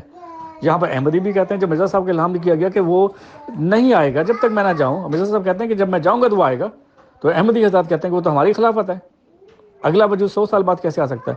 تو یہ سارے جو راز ہوتے ہیں مذہب کے، مذہب جو ہے وہ ایک بڑی ایسی چیز ہے کہ جس کے اندر آپ کی وزڈم کی ضرورت ہے. بغیر وزڈم مذہب نہیں ہے. جی محترم چودھری صاحب، یہ ایک اور میسیج آیا ہے. جب 1,14,000 انبیاء کسی کی اسیری کی دستگیری نہ کر سکے تو بانی جماعت احمدیہ نے کون سا کمال کر لینا تھا؟ یہ تو تاریخ اسلامی سے ثابت ہو رہا ہے کہ انسان مذہب بیزار رہا ہے. انسان مذہب بیزار رہا ہے ہمیشہ، ہر نبی کے دور کے بعد، ورنہ ایک نبی ہی کافی تھا. کیا آپ نہیں سمجھتے کہ مذہبی دنیا نے انسان کو کبھی آزاد کیا ہی نہیں؟ یہ بہت اچھی بات ہے، اور اس کے ساتھ میں بھی ایک فکرہ ملاؤں گی، بلکہ ایک طرح کی زنجیروں سے کو کاٹ کر ایک نئی طرح کی زنجیریں جو ہیں وہ پہنا دی جاتی ہیں. اس کا بھی پلیز جواب دیجیے گا. بات بالکل درست ہے، میں بھی اس سے ایگری کرتا ہوں آپ کی طرح کہ حقیقت یہی ہے کہ دیکھیے کہ جو خدا تعالیٰ کی طرف سے کوئی شخص آتا ہے تو ہمیں اس کو ماننا ہے. وہ اس لیے کہ یہ ایک ڈیوائن کانٹریکٹ ہے انسان کا اور خدا تعالیٰ کے بیچ میں. جو سب سے قدیم معاہدہ ہوا تھا وہ ہے وہ الہی معاہدہ. وہ یہ ہے کہ اے ایمان والو، اے آدم کے بیٹو، تمہاری طرف جب بھی کوئی ہدایت آئے گی تو تم نے اسے ماننا ہے. یہ وہ کانٹریکٹ لے کر آدم علیہ السلام اس دنیا میں آئے تھے. اور یہ جو مجددین ہیں یہ اسی کے شاخسانہ ہیں. اللہ کے رسول نے اپنی امت کے لیے لفظ مجدد دین کا استعمال کیا ہے کہ میرے بعد مجددین کا سلسلہ چلے گا. ان کا مقام وہی ہے جو بنی اسرائیل کے انبیاء کا مقام ہے. تو یہاں پر جو ہے جہاں تک یہ آتے ہیں یہ اپنی تعلیمات سے روشن کر دیتے ہیں، تجدید کر دیتے ہیں. باقی یہ کہ ان کے معاملے جو خراب ہوتے ہیں وہ ان کے بعد ہوتے ہیں. پھر لوگ ان کے جو ہے نا پاؤں شاؤں پکڑ کے ان کے بیٹھ جاتے ہیں، اپنے آپ کو خود وہ قید کر لیتے ہیں، کیونکہ یہ وہ لوگ ہوتے ہیں جو بعد میں جو ہے نا، کیونکہ ایک بات یاد رکھیے گا، اللہ تعالیٰ کا طرف سے جب بھی کوئی آتا ہے، غالباً جیسے عیسیٰ علیہ السلام کا قول تھا کہ ہر آنے والا ہر نبی اپنے زمانے میں اپنے لوگوں میں جو ہے وہ رسوا ہوتا ہے، آنے والا زمانہ جو ہے اس کو بناتا ہے اور اس کو کہیں سے کہیں بنا دیتا ہے۔ آج عیسیٰ علیہ السلام جو کچھ بنے ہوئے ہیں، اس زمانے میں تو کسی کو سمجھ بھی نہیں آتے تھے، وہ 14 افراد سے زیادہ تو کوئی بھی نہیں تھے ماننے والے۔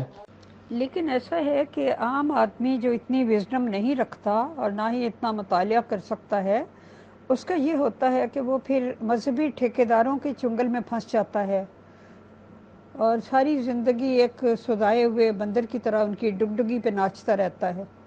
اس بارے میں آپ کیا فرماتے ہیں؟ وہ بیچارہ اتنی وزڈم کہاں سے لائے کہ خود ان باریک رازوں کو حل کرے جو کہ اکثریت کی سمجھ سے بالا ہوتے ہیں؟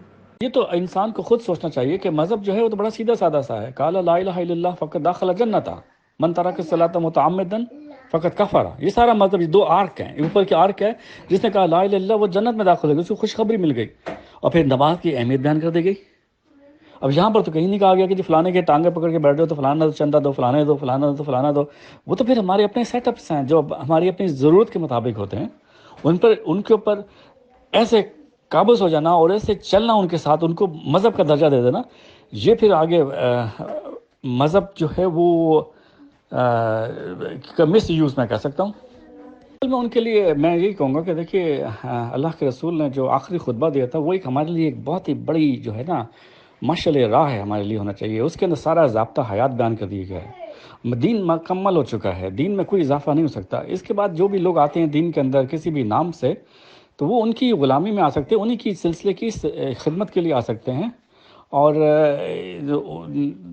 لیکن میں نے جیسے پہلے کہا تھا کہ ہمارا مقصد مطلب یہ ہمارا جو ہم ہندوستانی لوگ ہوتے ہیں، ہم شخصیت پرستی کا شکار ہو جاتے ہیں اور وہاں سے جو ہے معاملات جو ہیں خراب ہونا شروع ہو جاتے ہیں۔ تو اس کا تو حل کوئی بھی نہیں ہے، اس کا حل کوئی بھی نہیں ہے۔ میں ذاتی طور پر سمجھتا ہوں کہ سب سے زیادہ مسئلے جو خراب ہوئے ہیں وہ یہ ہوتے ہیں کہ جب لوگ کسی کی پیر فقیر کی بیعت لے کے بیٹھ جاتے ہیں۔ مجھے اس میں میں آپ کو واقعہ میں آپ کو سناؤں گا۔ میں ہاؤس جاب کر رہا تھا، میں جب ڈاکٹر بنا تو میری ہاؤس جاب چل رہی تھی، تو میرے پاس ایک نوجوان لڑکا کو 35-40 سال بھی اس کی عمر نہیں تھی، وہ آیا ایڈمٹ ہوا میرے انڈر، اس کو سٹروک ہو گیا تھا۔ 35-40 سال میں سٹروک نہیں ہوا کرتے، بڑا ینگ لڑکا، اس کو سٹروک ہوا اور اس کی بیوی روتی چلی آتی تھی۔ میں نے اسے جب ہسٹری لی تو اس نے کہا کہ بس وہ پیر صاحب ناراض ہوئے تھے اور اس کے بعد یہ ہو گیا۔ تو میں نے اسے کہا کہ نہیں بی بی ایسا ہو ہی نہیں سکتا، کیونکہ پیر تو میرا سچا ہے۔ میں ان دنوں مرزا طاہر احمد صاحب کا مرید کہہ لیں، یا ان کو میرے ہیرو تھا مرزا طاہر احمد صاحب خلیفہ رابع۔ تو میں اس کو تسلی دیتا تھا کہ نہیں پیر تو اگر کوئی سچا ہے تو وہ تو میرا پیر ہے، تیرا تو پیر سچا ہو ہی نہیں سکتا، ایسا نہیں ہے۔ میں سے کہتا ایسا نہیں ہو سکتا، ایسا نہیں ہے۔ بہرحال پھر اس کو ہم نے اسکین وغیرہ کرایا، ان دونوں مجھے یاد ہے کہ وہ نیک کا اسکین صرف فاطمی والوں کے پاس ہوتا تھا، تو وہ ارینج کروایا، اس کو ٹریٹ کیا۔ تو میں اس سے یہ تسلی دے رہا تھا کہ یہ ایسا کچھ نہیں ہے پیری فقیری، لیکن حقیقت میں اس کو تسلی دینے کی وجہ یہ بتا رہا تھا کہ وہ تو میرا جو پیر ہے وہ ناراض ہوگا تو ایسا ہو سکتا ہے۔ تو ہم یہ چیزیں ہمارے اندر رچی بسی ہوئی ہیں، تو یہ کس طرح نکلیں گی اس میں واقعی بہت ٹائم لگے گا۔ لیکن جو ایک چیز ہے وہ یہ ہے کہ جو پاکستان کے اندر بھی یہ بہت بڑا مسئلہ ہے، اسلامی دنیا میں بھی یہ بہت بڑا مسئلہ ہے، جب ہم کسی کی بیعت کر لیتے ہیں تو پھر ہم مس یوز ہوتے ہیں۔ مطلب کہ آپ نے بیعت کر لی، آپ سبمٹ ہو گئے، آپ نے کہا کہ جناب یہ میں نے اپنے آپ کو دے دیا ہے، تو یہ جو مسئلے یہاں پر مسائل خراب ہوتے ہیں۔ تو اب یہاں پر بیعت کتنی ضروری ہے یا نہیں ہے یہ ایک الگ ٹاپک ہے، تو اس کے اوپر جو ہے کوئی عالم دینی زیادہ اچھے بحث کر سکتا ہے۔ محترم جی، ایک اور ممبر نے اظہار خیال کیا ہے، انہوں نے فرمایا ہے کہ چیزیں کھل کر نہیں بتائی گئیں اور اس کا خمیازہ عام مسلمان یا احمدی کو بھگتنا پڑا۔ اگر تمام چیزیں کھل کر بتا دی جاتی تو کیا عام انسان بیچارہ قید سے شروع سے ہی نجات پا جاتا؟ ایسے راز کا کیا فائدہ جو انسان کی زندگی سے ہی کھلواڑ شروع کر دے؟ یہ راز جو اللہ تعالیٰ دیتا ہے وہ تو راز اللہ دیتا ہے نا، وہ تو نہیں کھلتے۔ مثال کے طور پر مرزا صاحب کو اللہ نے ایک مبشر وجود کی خبر دی، اس کو آپ نے مسلم موت کا نام دیا، وہ آپ اپنی اولاد میں ڈھونڈتے رہے۔ اب بندہ پوچھے کہ بھائی آپ خود دعوے دار ہو امام مہدی کے، خود دعوے دار ہو مسیح عیسیٰ ابن مریم کے، تو ڈھونڈ رہے ہو آپ مسلم موت کو، تو اس نے اصلاح آپ کی کیا صحابہ کی کرنی تھی؟ اب دیکھیں نا، یہ راز تو نہیں کھلا. تو احمدیوں کے اوپر بیچارے اوپر کیا راز کھلنے تھے ان پیشن گوئیوں کے؟ ان کو تو آج تک نہیں پتا چلا کہ ان پیشن گوئی میں کیا چیز ہے. حقیقت تو یہ کہ مرزا صاحب عیسیٰ ابن مریم تھے ہی نہیں. وہ تو ابن مریم تھے ہی نہیں. وہ تو ابن مریم کی خوشخبری لانے والا شخص تھا جس نے اگلے زمانے میں آنا تھا. تو یہ ایک بڑا دلچسپ اور بڑا زبردست ٹاپک ہے، لیکن مسئلہ یہ ہے کہ اس کو کون سمجھے گا اور کیسے سمجھایا جائے. حقیقت خرافات میں کھو گئی، یہ امت روایات میں کھو گئی. محترم چودھری صاحب علمی ڈسکشنز کر رہے ہیں آپ بھی اور مغل میم بھی، اور ظاہر سی بات ہے کہ ہم تو سب سے کم علم ممبر ہیں سر. بٹ ایک سماجک سوال اٹھ رہا ہے آج کل گروپ میں. عطیہ میم کافی بات چیت اپنی رکھ رہے ہیں اور انہوں نے بتایا کہ ایک طرح سے کچھ بھی لفظ اس کو استعمال کریں گے کہ جو بھی حالات ہوئے، بہرحال انہیں 3 شادیوں کو فیس کرنا پڑا. تو خیر، اب کچھ احمدیز ممبرس نے آج یہ اعتراض اٹھایا تھا کہ یہ تو سب باتیں غلط بولتی ہیں عطیہ میم، اور ان کا کہنا یہ ہے کہ عطیہ میم کو کبھی طلاق خدا نخواستہ، مجھے کہتے ہوئے بھی یہ لفظ اچھا نہیں لگتا، نہیں ہوئی، بلکہ انہوں نے خلا لیا ہے. اور اگر کوئی عورت اپنی مرضی سے ہسبینڈ کو چھوڑتی ہے یا خلا لیتی ہے تو اس کا تو کوئی مہر بنتا ہی نہیں ہے. تب میرے دماغ میں عجیب و غریب سی فیلنگ ہوئی، کیونکہ مجھے مذہب اسلام کی تو معلومات ہے، اور قرآن شریف بھی یہ کہتا ہے کہ مہر جو ہے، رقم، یہ خصوصی حق ہوتا ہے لیڈی کا یا وائف کا، اور وہ اسے ہر حال میں دینا ہی دینا ہے. کیا آپ کو اس ریگارڈنگ جانکاری ہے سر؟ بھلے یہ ٹاپک نہیں ہے، بٹ ماشاءاللہ ایک علمی پرسن ہیں آپ. اگر آپ کو جانکاری ہے تو بتائیں کہ مذہب اسلام کیا کہتا ہے اور احمدی نظام اس ریگارڈنگ کیا کہتا ہے، پھر میں اپنی معلومات شیئر کرتا ہوں. شکریہ. جی فیصل بھائی، واقعی یہ تو فقہ کا سوال ہے، تو مجھے بہت زیادہ علم اس سلسلے میں نہیں ہے، لیکن میرے خیال سے جو عورتیں خلا لیتی ہیں تو مجھے ٹو بی آنیسٹ اس میں کوئی علم نہیں ہے. جماعت کی جو پالیسی ہے وہ یہ ہوتی ہے کہ 10,000 پاؤنڈ جب ان کا جو ہے اسٹینڈرڈ ہے وہ رکھا جاتا ہے، تاکہ جو ہے، کیونکہ اس میں کافی زیادہ مس یوز ہو رہا تھا، لوگ شادیوں کا مس یوز کر رہے تھے، تو انہوں نے 10,000 پاؤنڈ حق مہر رکھا. تو اس کے اوپر بعض لوگوں نے اعتراض کیا تھا کہ حق مہر جو ہے 10,000 پاؤنڈ کیوں رکھا گیا ہے. تو جو خاتون کو ملتا ہے جب وہ طلاق لیتی ہے یا خلا لیتی ہے، اب یہ مجھے نہیں علم کہ خلا کے بعد ہے یا طلاق کے بعد ہے یا مرد کی طرف سے ہے. تو یہ ایسا میرے خیال سے جہاں تک مجھے اس کا ایکسپیرینس ہے وہ یہ ہے کہ جب عورت خلا لے تو آپ نے حق مہر اس کو دینا ہوتا ہے. تو جہاں تک میں سمجھتا ہوں تو یہ بات درست ہے کہ جی حق مہر جو ہے وہ خاتون ان کو ملے گا، خواہ وہ خلا بھی لے. لیکن میں اس سلسلے میں کوئی اوپینین نہیں دینا چاہتا، کیونکہ مجھے اس سلسلے میں زیادہ علم نہیں ہے. ایک ممبر نے ہمیں جماعت احمدیہ کی فقہ کے متعلق بتایا ہے کہ جماعت میں مہر اگر طلاق ہو تو پورا ملتا ہے، اگر خلا ہو تو آدھا ملتا ہے. یہ جماعت احمدیہ کا قانون ہے.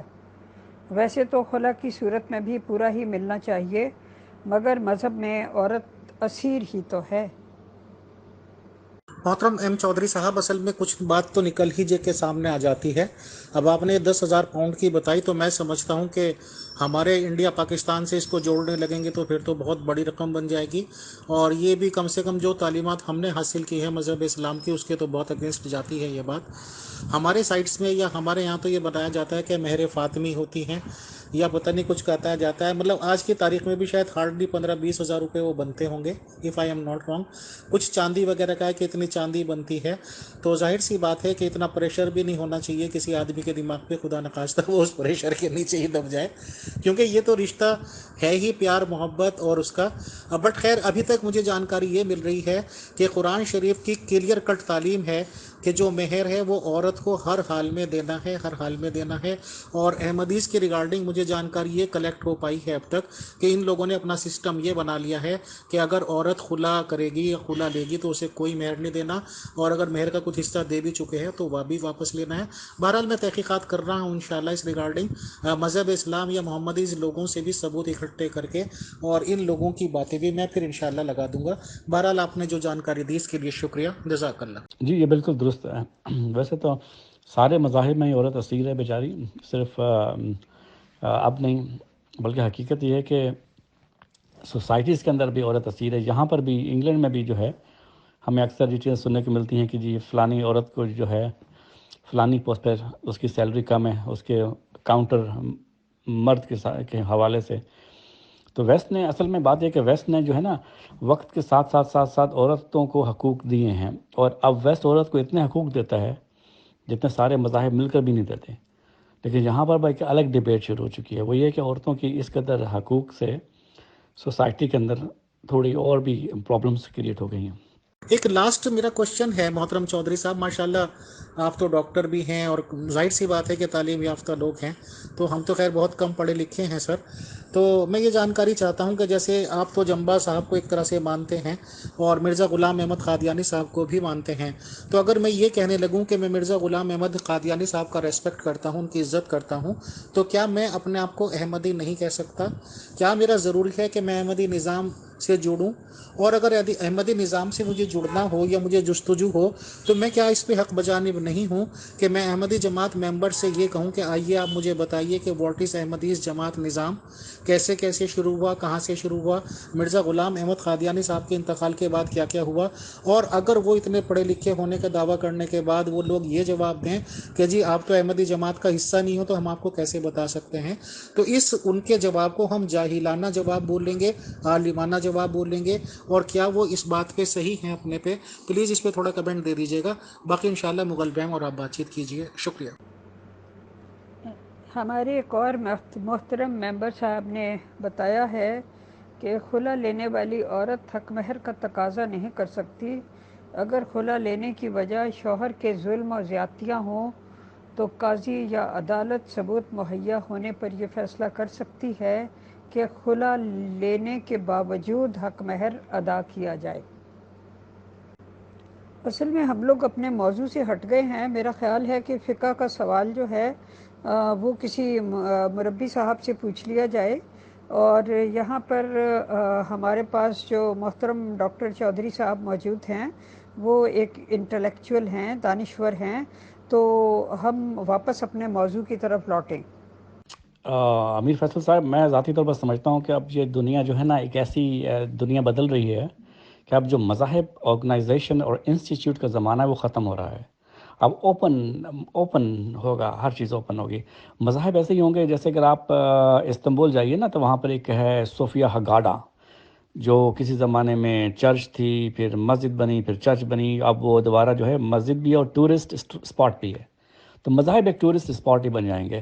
باقی یہ کہ دیکھیے، میں ایک جملہ اکثر کہتا ہوں، آپ اس سے ایگری نہیں کریں گے. میں کہتا ہوں کہ اگر آپ نے خدا کو تلاش کرنا ہے تو مذہبی جماعتوں سے نکل کر تلاش کریں. خدا مذہبی جماعتوں کے اندر نہیں رہا، میں ذاتی طور پر سمجھتا ہوں اس سے باہر چلا گیا. یہ ہم مذہبی جماعتوں کے اندر اپنے سیٹ اپ اور نظام کو اتنا پریکٹس کر رہے ہوتے ہیں کہ ہمارے پاس وقت ہی نہیں ہے خدا کے لیے، اس کے وجود کے لیے. کسی زمانے میں لوگ خدا کی تلاش میں جنگلوں میں نکل جایا کرتے تھے، صحراؤں میں نکل جایا کرتے تھے. اب آپ کو کہیں نکلنے کی ضرورت نہیں، آپ صرف مذہبی جماعتوں کے جنجل سے نکلیں اور اپنے رب کو پائیے. محترم چودھری صاحب، ایک کمنٹ آ گیا ہے کہ ہم اس بات پہ بات نہ کریں، خلا اور مہر پہ. ٹھیک ہے، آپ نے خدا کی تلاش کی بات کی تو سر پھر تو میں سمجھتا ہوں کہ آریہ سماجی بہت بیٹر بلکہ بیسٹ تھا جس میں میرا جنم ہوا، کیونکہ آریہ سماجی لا الہ الا اللہ پہ پوری طرح وشواس رکھتے ہیں اور نبوت کو مانتے ہی نہیں ہیں. بہرحال سر، میری آپ کی کافی بات چیت ہوئی گئی. بہت شکریہ، بہت جزاک اللہ. جی محترم، ہم ذرا میرا خیال ہے پٹری سے اتر گئے تھے، کیونکہ یہ جو موضوع ہے یہ فقہی مسائل جو ہوتے ہیں ان کے جواب کوئی عالم دین یا مفتی یا مربی صاحب ہی دے سکتے ہیں.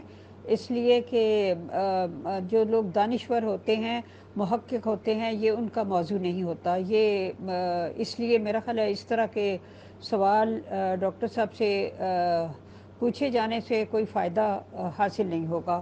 تو اگلا سوال میں پیش کرتی ہوں. محترم ڈاکٹر صاحب، یہ ایک سوال ہے کہ جو نظام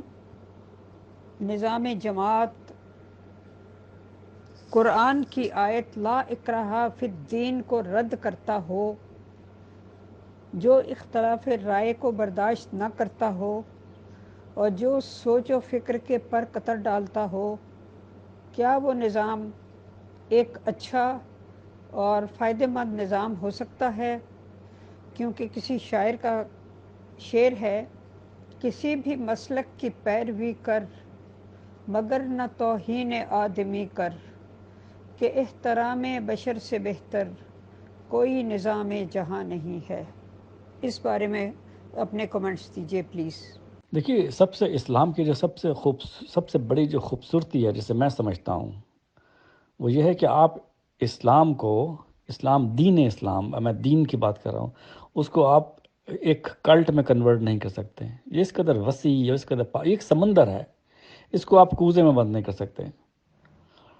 تو جب بھی آپ کسی بھی ایسے نظام، میں یہاں پر ایک چھوٹی سی مثال دیتا ہوں. دیکھیے 1940 میں انگلینڈ میں ایوریج عمر جو تھی وہ 45 سال 50 سال سے زیادہ نہیں تھی. یہاں پر بیماریاں آتی تھی، یلو فیور تک افریقہ سے آتا تھا، یہاں پر مڈل لنڈن مار کے چلا جاتا تھا. بلیک ڈیتھ میں اتنے لاکھوں لوگ مر گئے، اتنی یہاں پر بیماری، ٹی بی سے بندے مرتے تھے، ملیریا تک یہاں پر آ ہوتا تھا.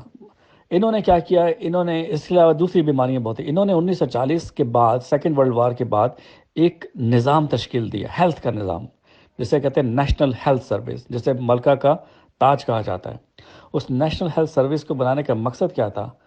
پورا انہوں نے کیا کیا کہ یہاں پر لنگر ہوتے تھے، کنگ جارج ہاسپٹل یا سینٹ میریز ہاسپٹل، مختلف لنگر کے انداز کے ہاسپٹل کھلے ہوئے تھے، چیریٹی ہاسپٹل. انہوں نے ان کو سب کو ملا کر مربوط کر ایک سسٹم کریٹ کیا، اسے نیشنل ہیلتھ سروس کہتے ہیں. اس نیشنل ہیلتھ سروس کا مقصد یہ تھا کہ ہم لوگوں کو زندگی کے پہلے دن سے لے کر موت کے آخری دن تک جو ہے مفت جو ہے علاج مہیا کریں گے. یہ اس کا مقصد تھا. اور اس کا مقصد یہ تھا کہ تاکہ لوگوں کی صحت اچھی ہو، فزیکل ہیلتھ اچھی ہو، مینٹل ہیلتھ اچھی ہو، لوگوں کی عمریں لمبی ہوں، بیماریاں کم ہوں، اور لوگ زیادہ سے زیادہ جو ہے اچھی کوالٹی آف لائف انجوائے کریں. تو یہ اس نظام کا مقصد تھا. دیکھیے، نظام جب بھی کوئی بنائے جاتے ہیں اس کے مقاصد پہلے سامنے رکھے جاتے ہیں. اب دیکھیے اس نظام کے مقصد، نظام کی وجہ سے کیا حاصل ہوا ہمیں؟ اس کی وجہ سے یہ حاصل ہوا، آج انگلینڈ میں کوئی بھی عورت حاملہ ہوتی ہے، خواہ وہ 1 ملین پاؤنڈ سال کا کماتی ہو یا 1 پاؤنڈ کماتی ہو، اس کا سارا ٹریٹمنٹ فری ہوتا ہے.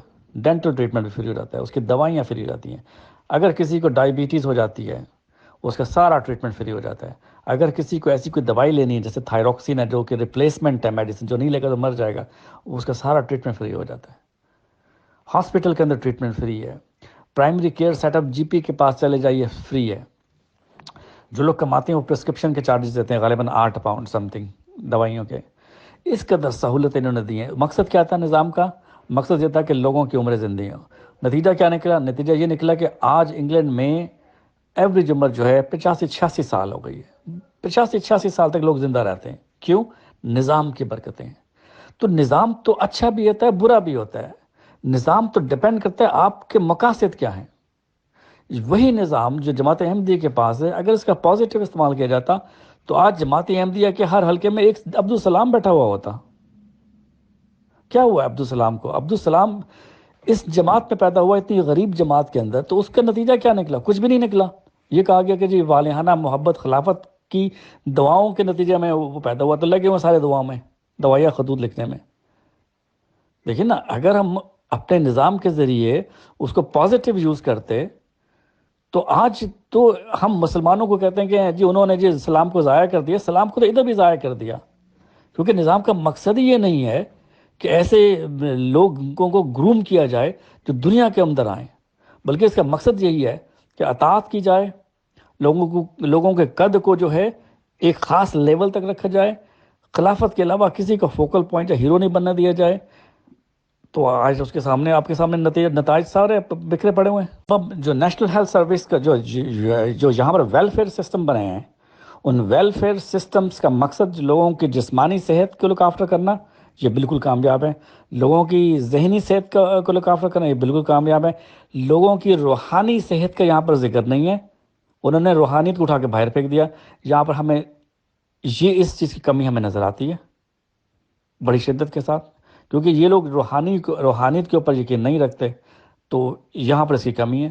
لیکن ہمارے ہاں جو بھی روحانی نظام جو بنائے گئے، اس کے نے بھی کوئی آؤٹ پٹ تو نظر نہیں آ رہے. کتنے معلم، کتنے جو ہیں عالمی لیول کے اسکالرز، ٹیچرز پیدا کیے گئے، کوئی بھی نظر نہیں آتا. تو وہاں تو ہر چیز فیل ہے، سسٹم فیل ہے. اس کی وجہ یہی ہے کہ سسٹم کے بنانے کا مقصد یہی نہیں تھا.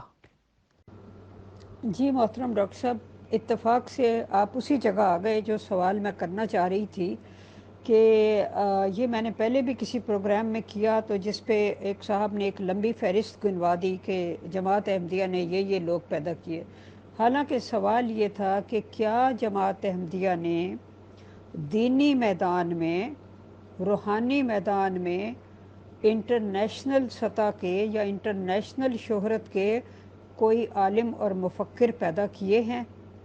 کم از کم صرف 3 کا نام بتا دیں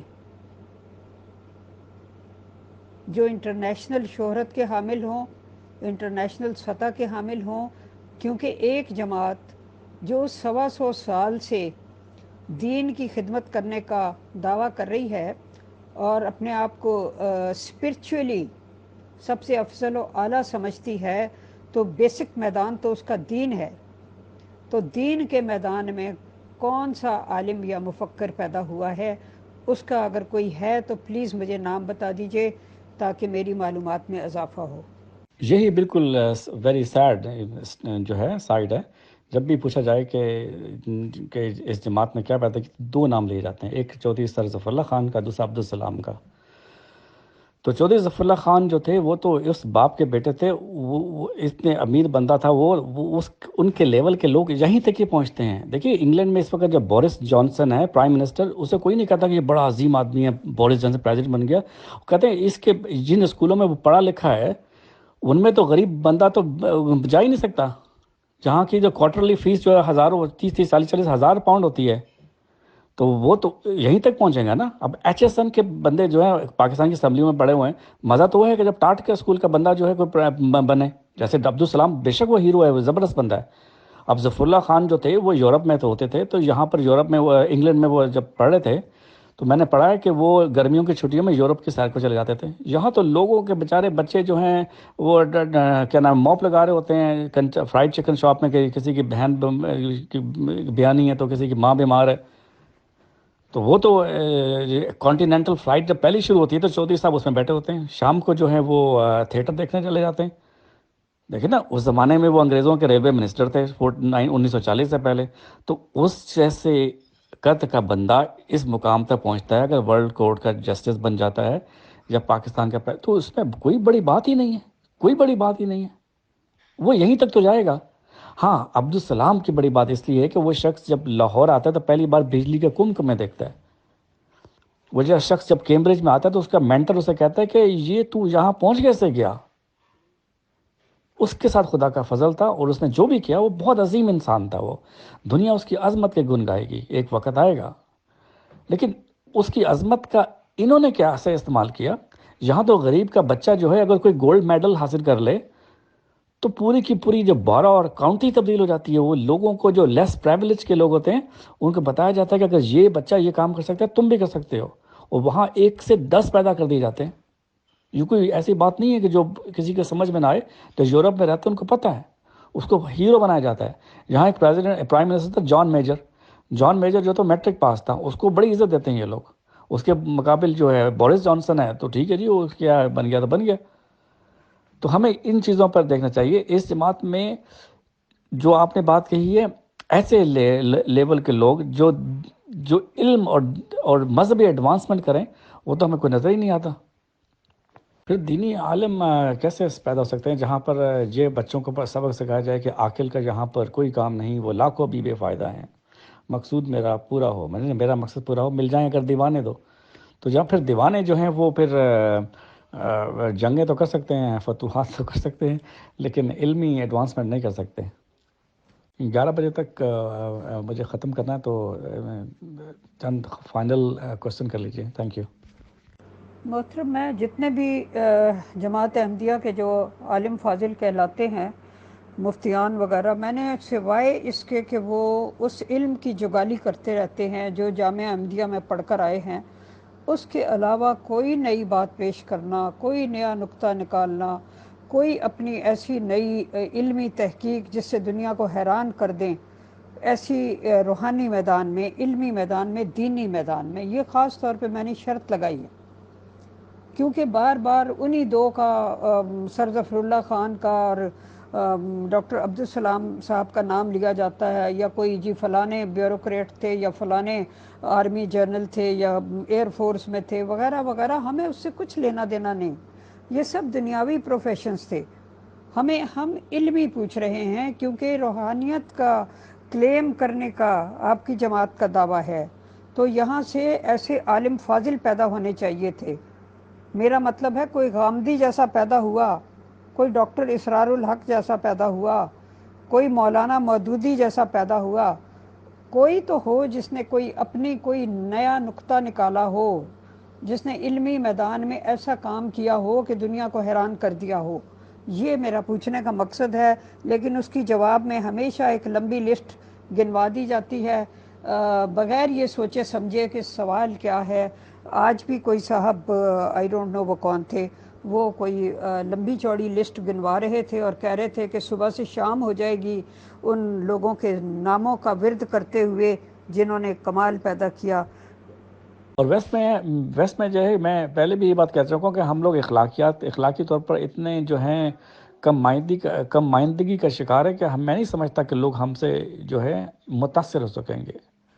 یہ لوگ بہت اعلیٰ قومیں ہیں، بڑی ریفائن قومیں ہیں، بہت زبردست یہ قومیں ہیں۔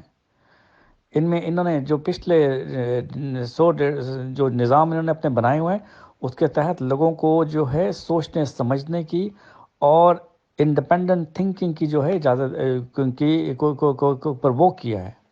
اور یہ ان قوموں میں جو سب سے بڑی خوبی ہے وہ یہ ہے کہ یہ کھرے اور کھوٹے میں فرق پتہ کر لیتے ہیں کہ کھرا کیا ہے، کھوٹا کیا ہے۔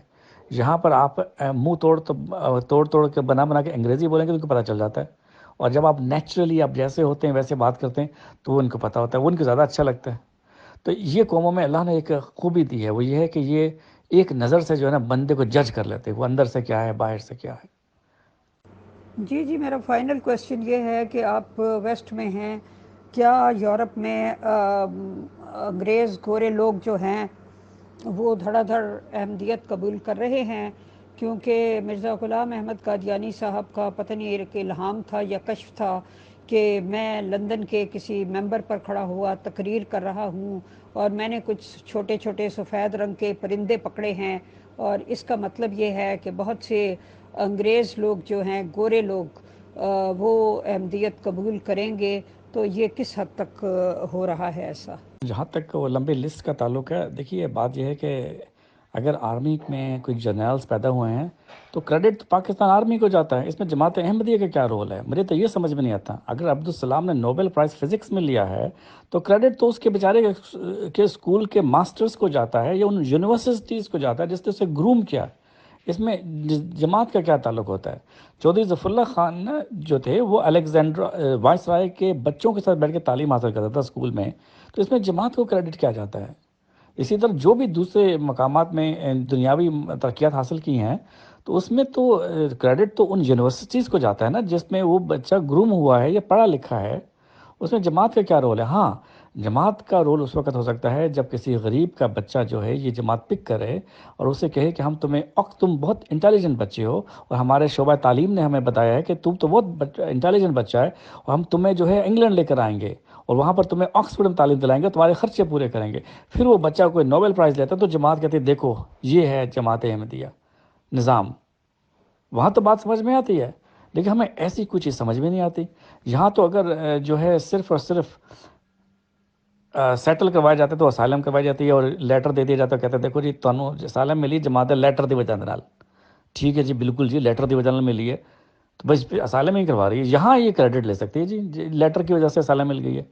لیکن اب دیکھیے باقی تو جگہ ہمیں جو ہے ان انسٹیٹیوٹ کو سراہنا ہوگا کہ جن سے وہ گروم کریں۔ امیر فیصل صاحب اور اجالا مغل صاحب، بہت بہت شکریہ آپ کا کہ آپ نے مجھے جو ہے اس فورم پہ مدعو کیا اور مجھے جو ہے اپنے خیالات کے اظہار کی جو ہے اجازت دی، تو میں بڑا مشکور ہوں۔ انشاءاللہ تعالی جو ہے جب آپ مجھے بلائیں گے تو میں ضرور حاضر ہو جاؤں گا۔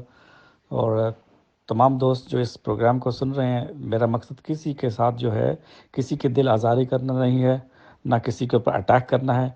میں کوئی مذہبی عالم نہیں ہوں، میرا مذہبی روایتی علم ہے جسے شریعہ کا علم، وہ بالکل زیرو کے مطابق ہے، لیکن میری یہ اپنی تحقیق ہے جس کے بنا کے اوپر جو ہے میں نے جو ہے یہ باتیں کی ہیں۔ یہ غلط بھی ہو سکتی ہیں، یہ درست بھی ہو سکتی ہیں، یہ آپ کے اپنے اوپر ہے، آپ اس کو کس حد تک لیتے ہیں، کس طرح لیتے ہیں. لیکن جو حقیقت ہے وہ یہ ہے کہ آپ کو اپنے دماغ کو جلا بخشنی ہوگی، ایک سوچ کے عمل کو شروع کرنا ہوگا. سقراط نے کہا تھا کہ جو علم ہوتا ہے اس کا محرک کانسیپٹ ہوتا ہے. تو آپ جب تک ایک کانسیپٹ نہیں بنائیں گے اپنے ذہن کے اندر، پھر اس کانسیپٹ کو جب آپ اجاگر کریں گے، وہ علم ہے، تو وہ پھر ایک سوچ بنے گی، پھر سوچ سے پھر علم جنم لے گا. تو ابھی ہم اس مقام پر نہیں پہنچے کہ ہمارے دماغوں میں کوئی نئی چیز جنم نہیں لے رہی، نیا کانسیپٹ جنم نہیں لے رہا. جب نیا کانسیپٹ جنم لے گا، نئی سوچ جنم لے گی، تو نئے علم جو ہیں وہ جنم لیں گے. تو یہی مسئلہ مذہبی جماعتوں کا ہوتا ہے کہ اس میں جو ہے کانسیپٹ جنم نہیں لیتے، سوچ کی اجازت نہیں ہوتی، تو علوم جنم نہیں لیتے. تو بہت شکریہ، السلام علیکم.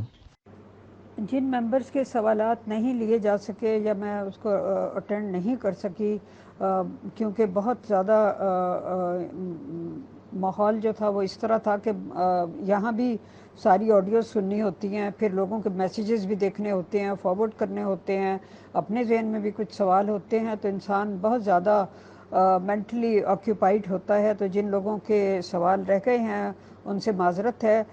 گروپ اوپن ہوگا تو وہ یہاں مزید بحث مباحثہ کر سکتے ہیں. چاہے ڈاکٹر صاحب کو جانا ہے وہ چلے بھی جائیں تو لوگ آپس میں ڈسکس کر سکتے.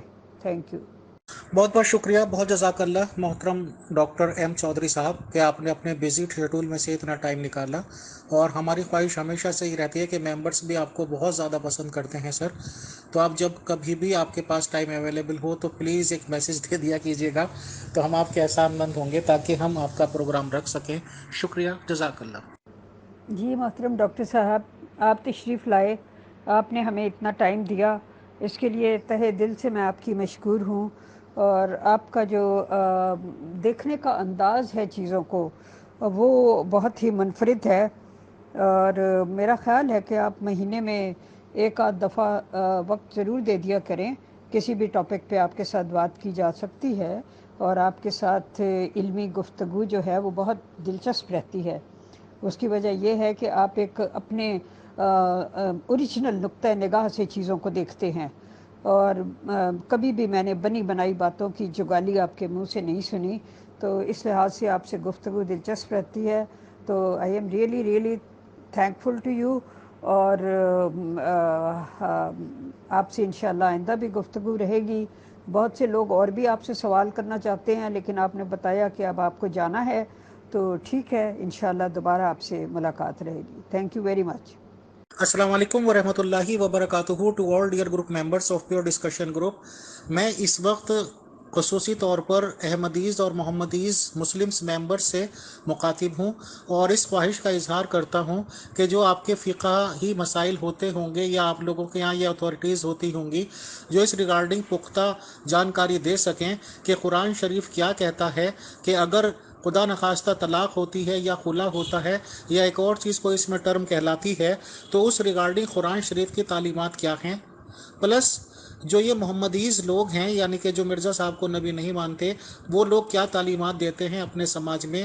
اور احمدیز جن کے پاس ایک نظام ہونے کا دعویٰ ہے، ایک خلیفہ کے انڈر کام کرنے کا دعویٰ ہے، ان کی تعلیمات کیا ہیں. تو پلیز اپنی اپنی تیاریاں کیجیے گا، اور میں انشاءاللہ آپ لوگوں سے ڈسکس کر کے ٹائم سیٹلڈ کر کے یہ ضرور چاہوں گا، اور یہ میری خواہش ہے کہ یہ مسئلے مسائل آپ اپنے بیان کریں تاکہ یہ ایک سماجک بہت بڑا مسئلہ ہے، لوگوں کے ذہن کلیئر ہو سکیں. شکریہ، جزاک اللہ.